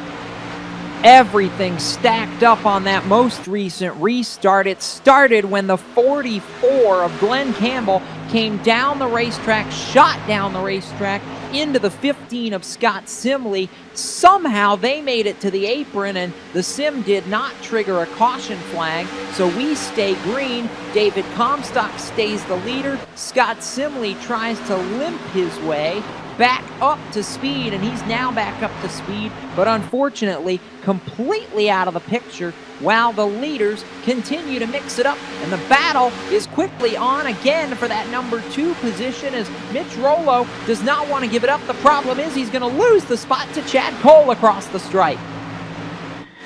Chad Coleman actually going to get by that machine across the start-finish line, and the Mitch Rollo in trying to battle for 4th and 5th spot now. He's got the 50 of Pedro Mojica now working inside, door-to-door, drag racing wheel-to-wheel with the 96 of Mitch Rollo going into turn number 3. Coming around this time by, going to be 20 laps to go here in the Click It or Ticket 180. Yeah, somebody explained to me how we're already at a lap 70. I find that hard to believe as we cross the start-finish line, and let's go ahead and roll our LSRTV 20 to go as David Comstock heads for turn 1 and starts to extend that gap little by little over Dwayne Vincent. It is half a second as they work down the back straightaway, and this field has single filed out all the way back to Greg Evans in 12th, at least in the 23 for now. And the question's going to be, Justin, can anybody take it to the 14 now that he's got clean air to work with? Comstock doing everything he can to get elbows up and drive away from that 13 of Dwayne Vincent, who rides behind him almost a half a second in arrears. And the 20 at Chad Coleman is just trying to do what he can to make revenge, if you will, for his bad race at Pocono. He's riding in 3rd, and he's got a mirror full of Pedro Mojica in that number 50. JDR Graphics Toyota all over the back end of that number 20 Toyota as well. So those drivers starting to wage war with each other here in the latter stages of this race. But don't count out the number 9 of Anthony DeBarro. He's clawed his way up from about 7th, 8th or so on the restart there. He's up into the top 5, and while he's starting to chase down that number 50 as well, as he got around the 96 of Mitch Rollo the last time by. Yeah, and I'm really shocked, Brian, at how quickly the 96 of Rollo has fallen off here. Restarted on the front row, back to 6th, and that's got to be tough when you are right there, have a shot at this win, and see it all slip away so quickly. Now, that's all it takes. One tiny mental mistake or one tiny misstep on a restart, and it can cost you big, especially here at Michigan. Yeah, he just did not get going on the restart, and he's just dropped ever since, and he's losing some more time here. It looks like he's about to fall back. He actually is going to fall behind Dan Murray, and he's going to let Paul Nicholas Cooper in underneath of them trying to... This is going to put him back to the 8th position. This is a huge battle back here. Meanwhile, we have a big battle for 4th right now. Chad Coleman is up there racing hard side by side with the 9 of Anthony DeBarro as they come across the stripe going off into turn number 1. DeBarro headed for 1. They were door to door. DeBarro's going to take it away. And if they made they do make a little bit of contact in turn number 2. I think Coleman gave him a little bit of a shot. I saw DeBarro's back tires give off just a little bit of smoke as he may have slid it through turn number 2 ever so slightly. But for DeBarro right now, trying to close it down, trying to make anything happen. And we're caution, coming to 16 laps to go. Trouble for the 3rd time tonight. Big trouble. I'm hearing the 23 of Greg Evans, the 94 of Eric Brundys, the 33 of David Lanza, all involved in that caution flag. The 3rd Service Master Clean caution flag waving on lap 74. Get a look at the replay right now, and this all started around the guys who were battling for 12th and 13th, the 94 Brundys, the 23 of Evans. They were fighting hard, and Justin, this is a case where some really good cars going to see their nights end in a heap and a cloud of smoke. The 23 of Greg Evans hit that awkward bump in turn number 4 and put him inside the number 27 of Paul Cooper, and that's really the main cause of the fight here. And it's going to be interesting, guys, is coming around this time by. Pit road going to be open. Do the leaders stay out, or do they come down and take 4 tires here, as we're already down into the mid-39s here? A fresh set of tires is going to give you about a 1-second advantage. Do you or do you not? That is the question, and looks like if you're David Comstock and Dwayne Vincent, you pit. If you're just about everybody else, you don't. Pedro Mojica, the first car to stay out on the racetrack. That number 50 going to go right to the point with the number 9, Anthony DeParo, who is steadily reeling in that number 50. He's going to be in second here when everything cycles around. The 20 at Jack Coleman stays out along with another Boomtown car. That's the 69 of Corbin Hemstrait. He's going to put himself in that 4th spot. Oh boy, leaders are in, Brian. What do you do? Well, for David, that was an interesting call. They had 15 laps to go, and that's still a lot of time. I don't know. And he had a really bad pit stop there. We're hearing he had a really slow pit stop. They took a lot of time dropping the jack and getting him out of his pit box. Fortunately for him, he's got wins, so that's not an issue. But for the rest of these guys, I don't know. That was kind of crazy. I did not expect to see that many cars come to pit road right there. All right, we're going to slide in a quick commercial break. When we come back, we'll bring you commercial-free to the checkered flag from Michigan International Speedway. You're watching coverage of the RSR Full Throttle Cup Series. It's the Click It or Ticket 180. And right now, Pedro Mojica, your race leader.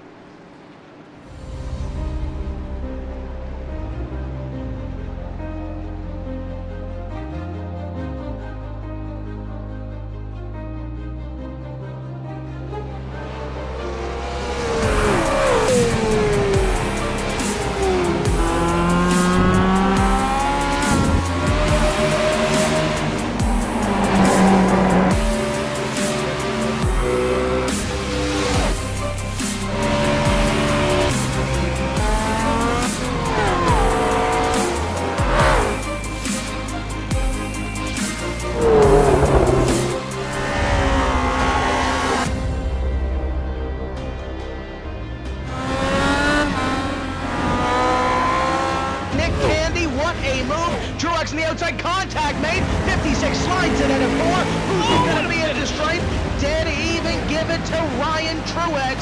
Truex is your winner over Tandy.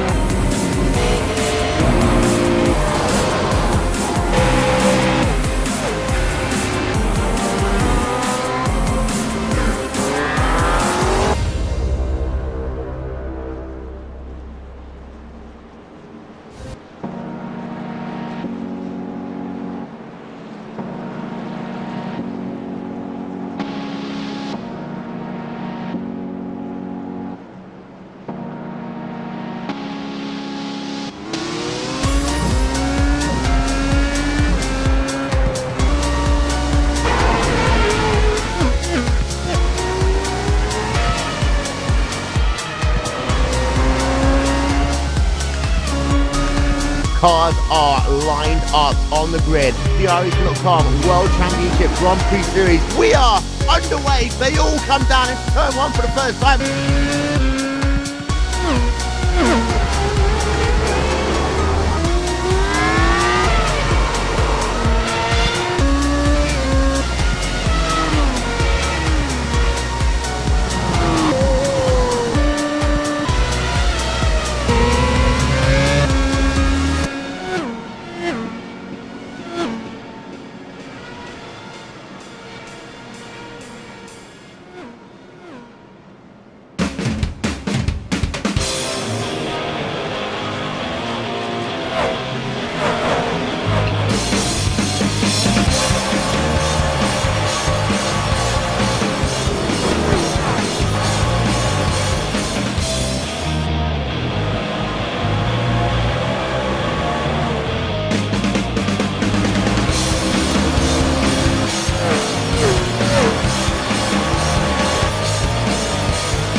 Monza is a very historic track. It's been around since the 20s, and it's gone through several permutations since then. Welcome back to LSRTV. Closing stages, the Click It or Ticket 180 from Michigan International Speedway. We're going to have a 12-lap shootout to decide it. Jacob Seelman, Justin Rosenau, and Brian Macklin in the broadcast tower. We got trouble. Corbin Hemstreet on the restart gets tagged hard up into the outside wall, and it's a massive crash on the front straightaway. 8, 10, 12 cars scattering, and we're back under yellow. That was disastrous, and the entire outside lane almost swept up in the aftermath. How about the 13 of Dwayne Vincent? He was right behind the 69 of Corbin Hemstreet, comes through How unscathed. did he get through? And that is the question, is how did he get through that, guys? And I tell you what, the 14 of David Comstock, he has to wonder what might have been. He got licked hard by the 69 of Corbin Hemstreet there on that restart, and that's going to put us underneath that 4th Service Master Clean caution flag. And Corbin just spun the tires and it shot him up into the outside wall, Brian. I mean, it's as simple as that. Yeah, that was a product of staying out on old tires and taking a chance on that. When you are on old tires and when they have a chance to cool down, they lose a lot of grip. And then when they're trying to get back up to speed like that, you're on the hammer as hard as you can. You don't want to have to lift and try to and give any advantage to the guys around you. And that's exactly what happened right there. Corbin was giving it everything he could to get on the gas and get up to speed as quickly as possible, and the car and the tires just wouldn't let him. And unfortunately for all these other guys back here behind him, it took out a ton of competition, and like Justin alluded to, David Comstock, man, that is unfortunate for him. He was leading this race just 10 laps ago, and now he's on pit road fixing damage, or will be on pit road shortly. That's almost as good as going off on the hook, and we'll get a count on exactly all the cars involved in this in just a moment. But under caution, inside of 12 to go, we'll get the restart with about 8 laps to go, and just unbelievable right now. Wow. Guys, my preliminary count is in the neighborhood of 15 cars. We'll get the numbers for you here in just a few moments, folks. But, like we go back to, tough luck for the driver, the number 14 Monster Energy Chevrolet, David Comstock. He's been the winningest driver so far this year in the Full Throttle Cup Series. Going to find himself with heavy front and rear end damage along that machine. He just had no luck whatsoever on that restart, but all the luck was given to that number 13 Royal Speed Dynamics Ford Fusion of Dwayne Vincent. And I tell you what, Dwayne must have been expecting that kind of wheel spin out of the 69, because he laid off well over a car length or so, and then just slowly creeped to the inside there and left just enough room to get around that spinning 69 of Corbin Hemstreet. And that's going to put him now provisionally up into the 4th spot here on the next restart. Oh, so, Brian, now what? Put me on the spot, why don't you? This is not exactly how I expected this race to go. I really thought when we started off green flag for as long as we did there at the beginning that it was going to stay that way, and it's turned into a wreck fest more or less here at the end. Dwayne Vincent's definitely still in the catbird seat. He's sitting 5th on fresh tires. He's going to need this thing to stay green, though. He can't keep having these cautions if he's going to get back up there. And to go back to what Justin said, he certainly was expecting that. Dwayne's been around for a long time. He's done this for a long time, and I know that he knew that these guys were going to have issues getting up to speed on the restart, and that's exactly why he laid back and gave Corbin a little bit of room, because he knew something was going to go wrong, and it was a good call on his part, and now he could come away with a really good shot to win this race. All right, so I'm going to hop on the headset in a minute because I want to hear what Dwayne Vincent's got to say about all this. But Justin, this completely changes the complexion of everything right now. It certainly does. You got one car in the top 4 that has some kind of newer tires here.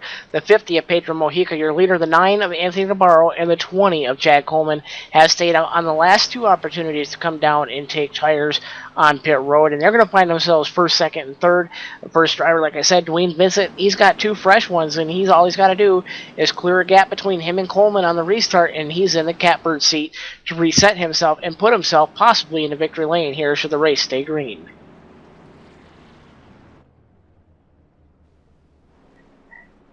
And with that said, we got a little bit further down the running order. The 43 of Doug Roth having a good run here tonight. He reaches his way up into the top 5. He's started 29th. He's up to the position 5. So that's the better part of 25 spots on the racetrack, Brian. And if you're Doug Roth, you got to be hoping that you may get one more wreck here before we send this thing to the finish. And Brian, what is Doug Roth really thinking, especially in that 5th spot? Well, I'm sure he's thinking a whole bunch of different things. He's thinking, let me complete 9 more laps and then and let me get out of here. I just looked, and he qualified in the 29th position, so he is above and beyond one of the biggest movers on this race here tonight. He was not very fast in practice. He obviously didn't have a lot of speed in qualifying, but he has avoided the carnage here late, and as this race is closing up, he's got a good shot to get up there and try to get a good finish out of this. And that's certainly something that I'm sure they would really, really want to get right here. They haven't had the best season that they would want, and they certainly want to get something done here now. So one to go right here. I mean, Justin, now the question becomes, on this restart, Dwayne Vincent in the outside lane in 4th. The 3 guys ahead of him are on older tires. He's at least got 2. I know we wiped out a goodly chunk of this field just a minute ago. Do we know if anybody inside this mix has 4 tires of those guys that pitted? I mean, do we, besides what we know with Vincent, do we know tire strategies for anybody else right here? Sure we do. We got the 43 of Doug Roth on 4 tires. You also have the 96 of Mitch Rollo on 4 tires.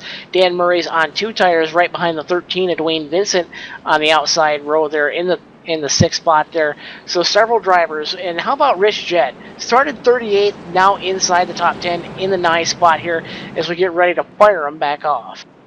Not yet. We're going to get the 1 to go signal this time by, and you know what? If I'm a betting man right now, I think my money's, honestly, Brian, I think my money's on the 43. I think Doug Roth on 4 tires from the inside lane. If anybody's got a good shot at it, I think he might be able, he's got to have it go green the rest of the way, but I think he might have a shot at it here. Yeah, that's certainly the case for all these guys on fresh tires. They got to have this thing stay green. They can't have another caution because they're not going to have enough time to do anything. I'm going to go with Dwayne Vincent. This man has been on a roll the last couple of weeks. He won the Herb Emery Memorial race a couple weeks ago. He won in Asphalt Assault last week here at the Michigan International Speedway. So he's got the experience and he's got the momentum going into this race. He's got fresh tires as well, and I think on the outside line with the fresh tires, he might be in the catbird seat because he can pinch down those guys on the inside, Chad Coleman, and hold them down with their old tires, and he might be able to make something happen here. All right, both of you. Justin, you first. I made my bet. Who do you like?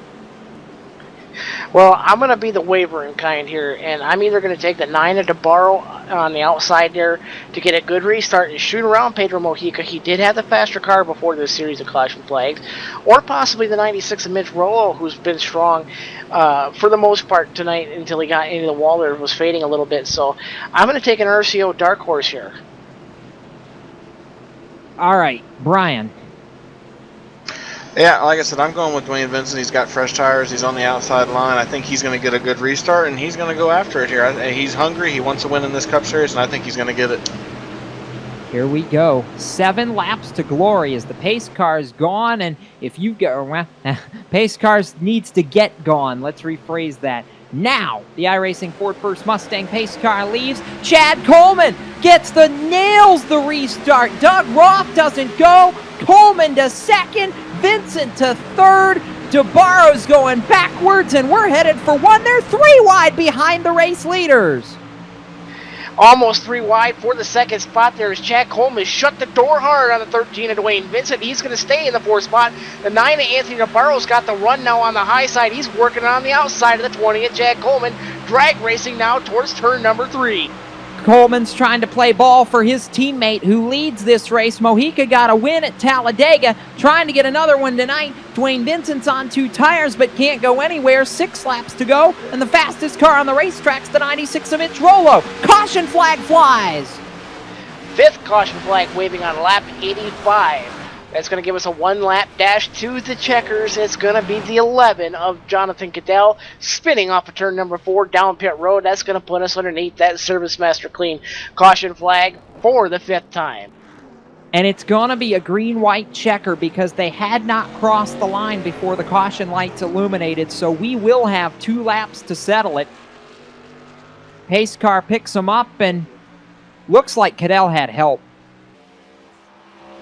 Yeah, the number 15 got into him off of turn number 4. He got loose coming up off the corner and just slid up into the door of the number 11 machine, and the 11 just went for a ride from there. The 27 right behind them got into the back bumper of the 15. Other than that, he was clean away from that accident, and then the 11 and the 15 just went spinning through the grass as they went down the front straightaway.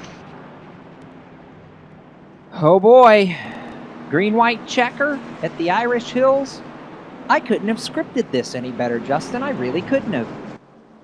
You could just plug names, Jacob, and it's going to be a good show nonetheless. You know, and we're in the waning stages of the Quick Hitter Ticket 180 presented by the National Highway Safety Administration. And Jacob, I'm telling you, it's anybody's guess who in this top 4 is really going to win it. And don't count out that guy in 5th place. The 96 Mitch Roller was really asserting himself there, putting himself into that battle right as the caution flag flew.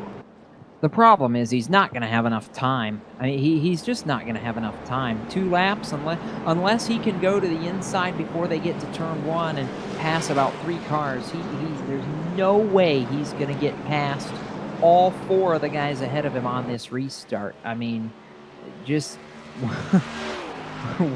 one of these things where one of these 2 Weed-Em Boys teammates on the front row is going to end up in victory lane. I can't tell you which one it is, but one of them is. I don't know about that. If I'm Anthony Navarro, I'm either thinking about laying the wood or something, trying to get any advantage I can to send somebody up the hill. I mean, yeah, it's a little bit of a rough way to do it, but I mean, we've seen other drivers do it here so far in the Full Throttle Cup Series this season. So don't necessarily count out that 9 at Navarro or the 13 of Vincent, who is really hungry. He said he wants to lay it all on the line. Well, now's the time to do it. Now is the time to do it, and you know what? Because we want to know exactly what's going on before this restart. I'm gonna dial him up here on the Racing Electronics in-car communications, and we're gonna see exactly what we can get in the final laps, because this one is gonna be good. Hey, Pedro Mojica, Jacob Seelman in the LSRTV broadcast booth. We're coming down to this. It's going to be about a 2-lap sprint to the finish. I know you know there's guys with tires behind you. How are you going to hold on? Biggest thing is going to be getting a really good restart on this last restart, because this will definitely be the last restart, and the next flag will pretty much end it. So I just got to keep doing what I've been doing here. Just hang on. Are you hoping for a caution when we go back green, or do you think even if it goes all the way to the white flag and then to the checker, do you think you have enough to be able to hold on? I think regardless, as long as I nail my restart, my biggest competition really is Dwayne Vincent. He's got the freshest tires behind me, and really it's just depending on how good of a restart he ends up getting. If he ends up getting in second off of turn 2, it might be really interesting. All right, you got the win at Talladega. I know you're looking for another one here tonight. We'll let you get ready for it and wish you the best of luck. I know this, you're going to make it exciting. All right, thank you very much, guys. All right, Brian, you heard from the driver. Is he thinking what you'd be thinking in that position right now, or are you liking another train of thought to go to victory lane tonight?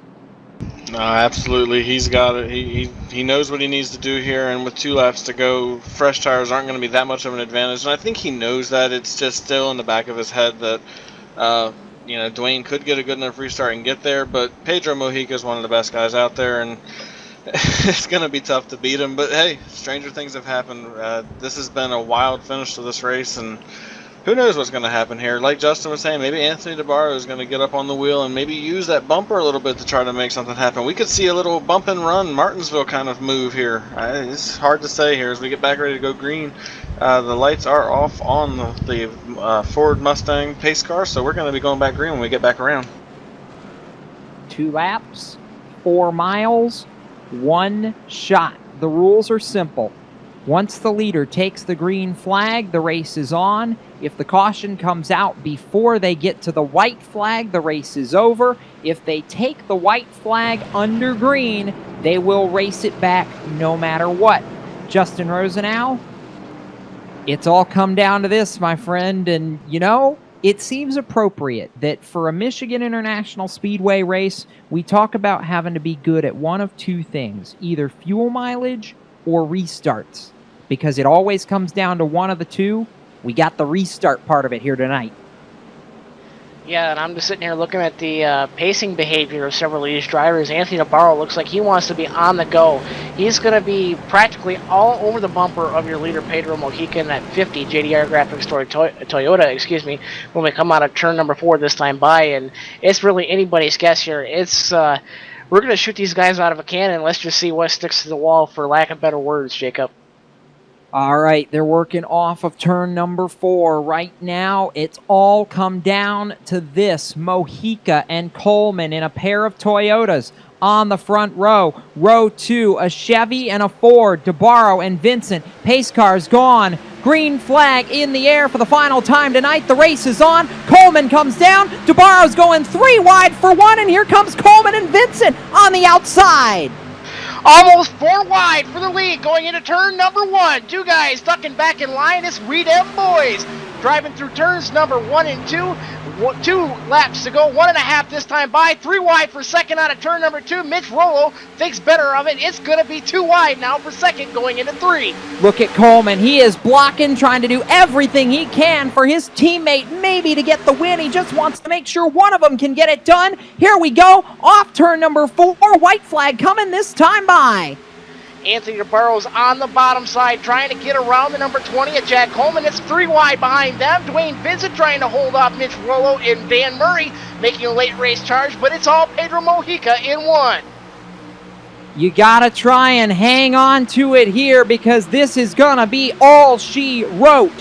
Down the back straightaway for the final time. It is coming all down to this. They're wheel to wheel, side by side for second as they head for turn number 3. That is going to be good news for Pedro Mojica. DeBarro's got the run, but he is not going to have enough time. Off turn 4, win number 2 of 2015. Pedro Mojica takes it at Michigan.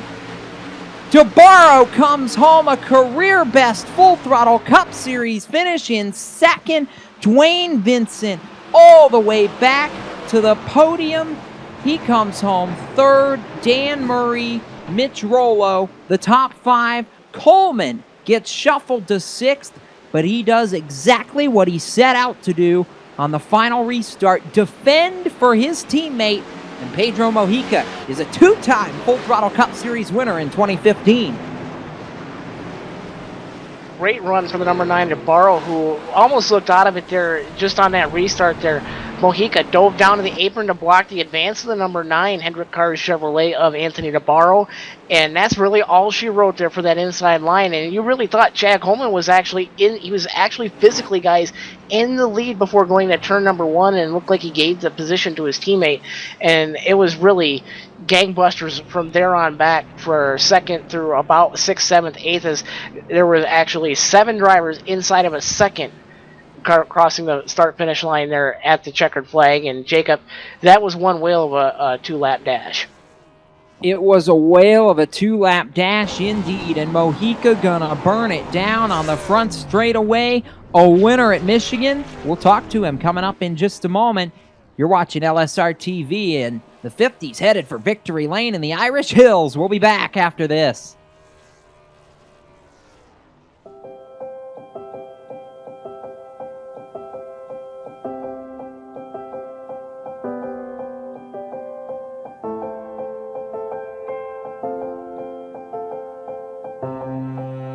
Trucking has always been a part of me. It started years ago when my dad and granddad were hauling vegetables to market in Liverpool. The family immigrated to Canada in the late 60s and settled near Alliston, Ontario. I bought my first truck in 1982 and Mercer Trucking was born. Today, Mercer Trucking has over 50 trucks and terminals in Toronto and Los Angeles. Our storage facilities at both terminals can handle any size of distribution needs throughout North America. We service the continental U.S., including Hawaii and Alaska. We run over 120,000 miles per month and some of the best equipment on the road today. We specialize in less than truckload shipments, show freight, we do rush team service deliveries, and haul your refrigerated or heated product. Our regular team service from Canada to California is second to none, and our staff and drivers are among the best in the business. I'm proud of our people and what they can achieve. Trucking is in my blood, it's my livelihood, and it's what I do best.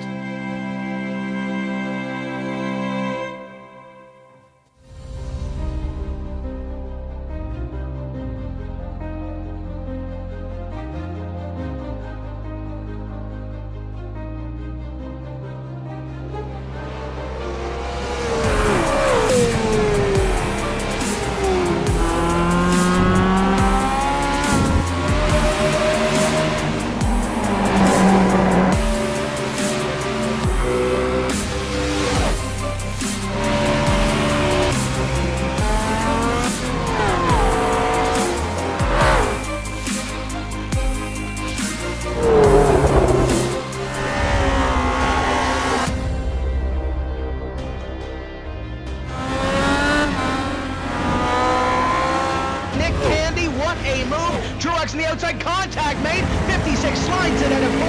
Who's going to be at the stripe? Dead even, give it to Ryan Truex. Truex is your winner over Tandy.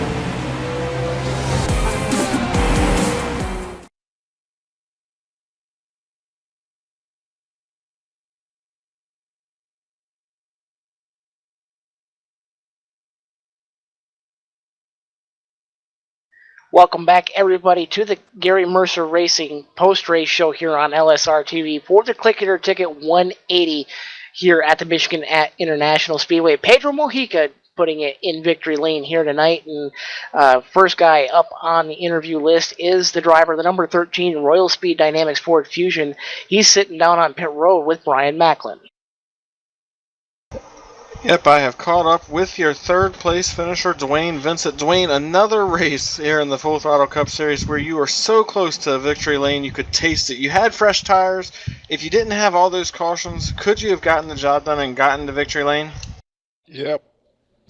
Yeah, it's just tough, man. You got it. Just these, and they got to do what they got to do. But older tires, it was just like going into turn one on a restart. They just slowed your momentum so much you just had nowhere to go. But that's how it goes in these races, man. You run 50% of the race green, you get a caution, and then you get a few more. Then towards the end, it's just chaos.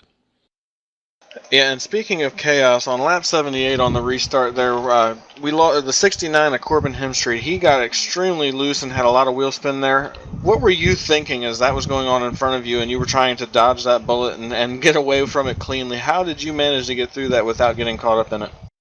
Just stayed in the gas, man. I was really worried I was going to get a black flag, but didn't. But yeah, that was that was scary.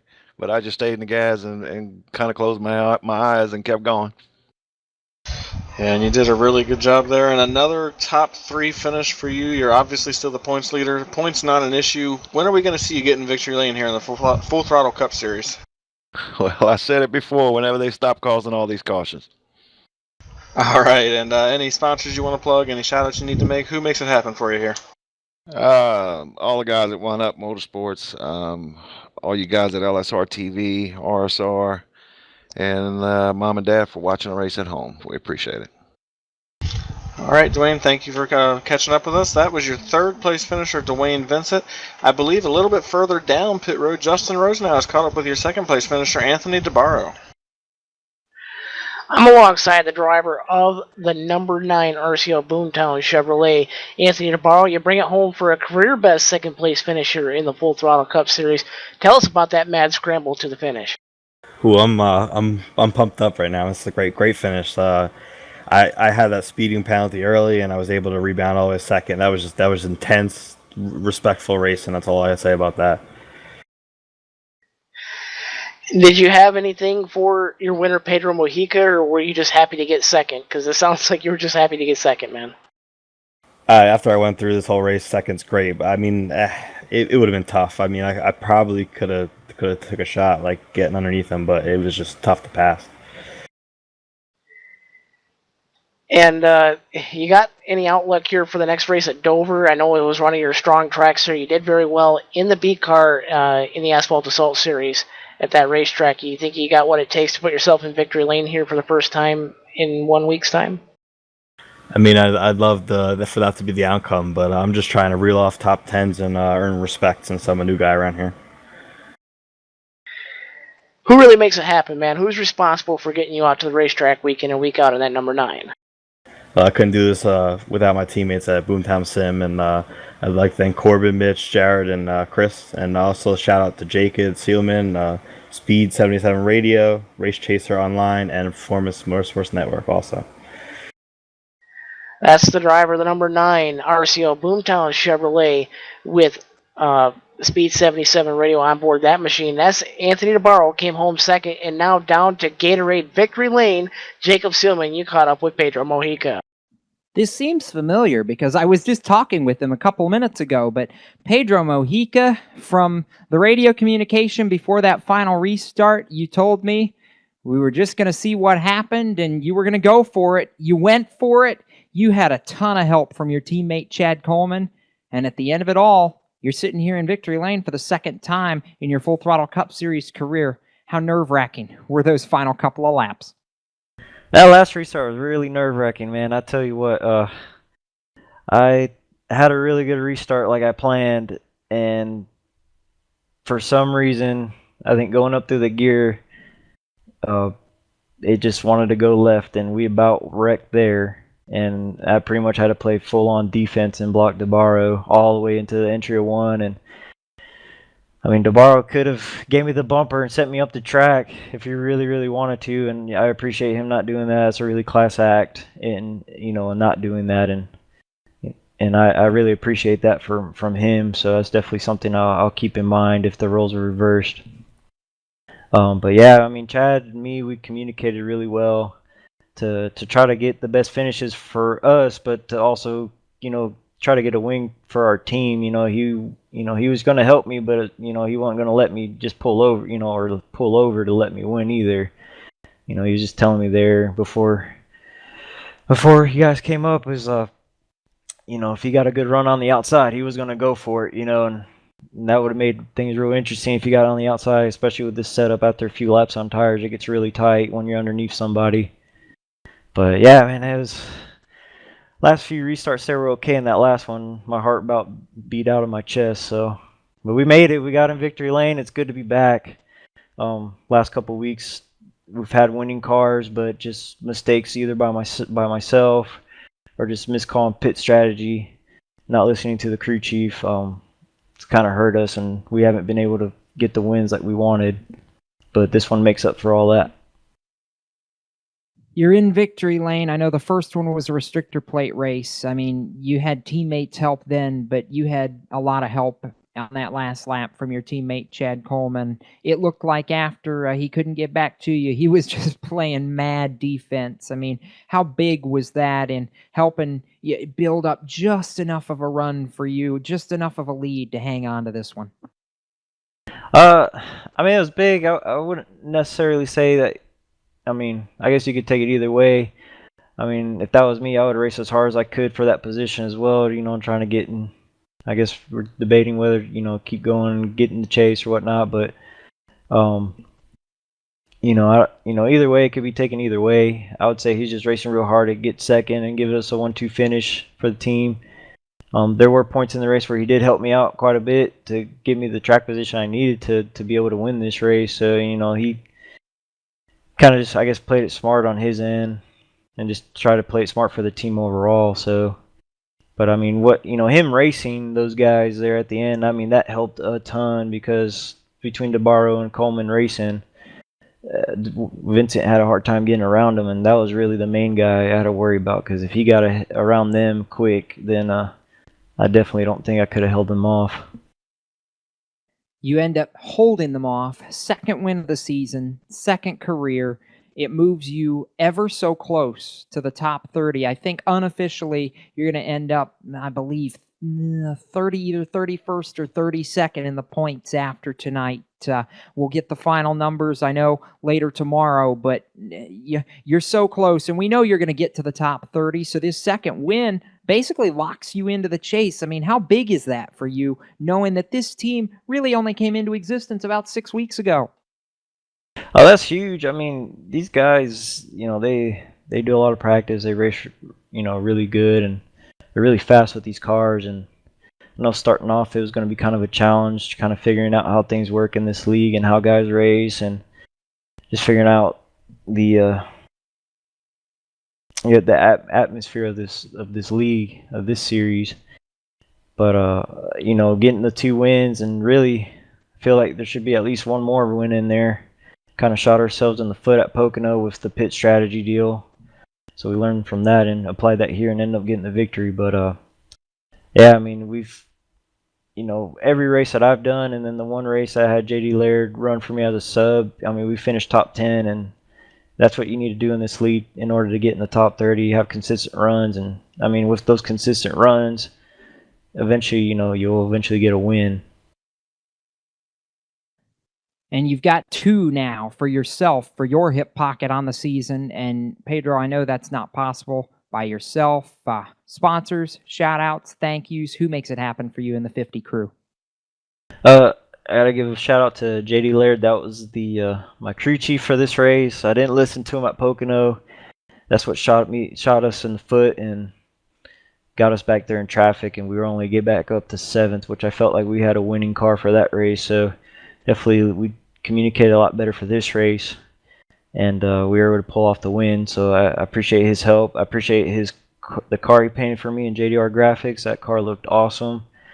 It was a beautiful car, and I'm glad that I can wheel that car to victory lane tonight. Everybody on the Swan Racing TeamSpeak, those guys are fun to hang out with and a good group to talk to, and they always support us when we race in these leagues.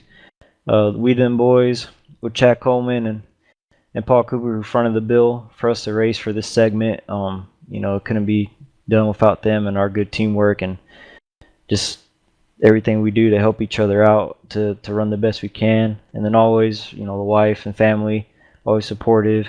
And then the Lord forgive me the strength to be here today and to be able to race. And you guys for doing what you guys do with LSRTV, thank you so much. It's really awesome to be able to go back and watch these races on my own time and kind of see what you guys see. And then also RSR in this league that they run, it's pretty fun. They're definitely working out some kinks, but I mean, they're doing a good job overall with everything, and everybody in this league, I mean, good group of guys, especially when we get a run like that, that's a lot of fun to do. Run most half of the race under green and rebound after last week. That was awesome. So yeah, thank you guys. That's it from down here in Gatorade Victory Lane. Pedro Mojica and we dem boys pick up the win, and I'll send it back up the other end of pit road. Justin Rosenau, I believe you caught up with the other half of that teammate pairing that was on the front row late. Chad Coleman helps defend and gets Mojica all the way to Victory Lane. You're with the driver, the number 20. Yeah, and on that number 20, Chad Coleman, you had an interesting race, a tough race 1 week ago at Pocono. You clobbered the wall out of 4 trying to hold off everybody for your teammate Pedro. Tell us about that last dash, man. That was crazy, wasn't it? Yeah, it was just the last. We just stayed out right there hoping, get a couple of cautions and keep us up front. And yeah, like you said, it was just a last dash effort right there. Just try to finish in the top 2 or 3, and like a little bit of like the borrow blinked or something right there, and a little bit of net code and lag took over and just slid me up in the fence. And you had a good run going, and again, tough luck, net code. That stuff happens, in a week-to-week basis here in the Full Throttle Cup Series. Do you really have anything for your teammate Pedro, or were you just in completely all-out block mode like what we thought you were? If I had a chance, right there on that restart, and the restart before that, if I had the chance, I was going, like anybody else, I was going to try to win the race. But when we started up there side by side, it's, I'm going to cut him more brakes than I am anybody else. But as far as just, trying to run blocker and let somebody win, no, I don't really do that. Well, those are interesting words, and I don't know if you actually know this. On that last restart, you were actually out by almost 3/4 of a car ahead of your teammate Pedro there on that last restart. You were actually technically in the lead going into turn number 1, and I just don't know, did you actually give way to him, or did you was just trying to fall in line, or you just didn't know that he was there and gaining ground on you? Nah, just getting in up there with the tires we had on. I think at the time they had like maybe 18, 20 green flag laps, and they were cold. It didn't want to turn as good as what they could hook the bottom, so I backed it up, and he hooked the bottom, and he beat me off the corner.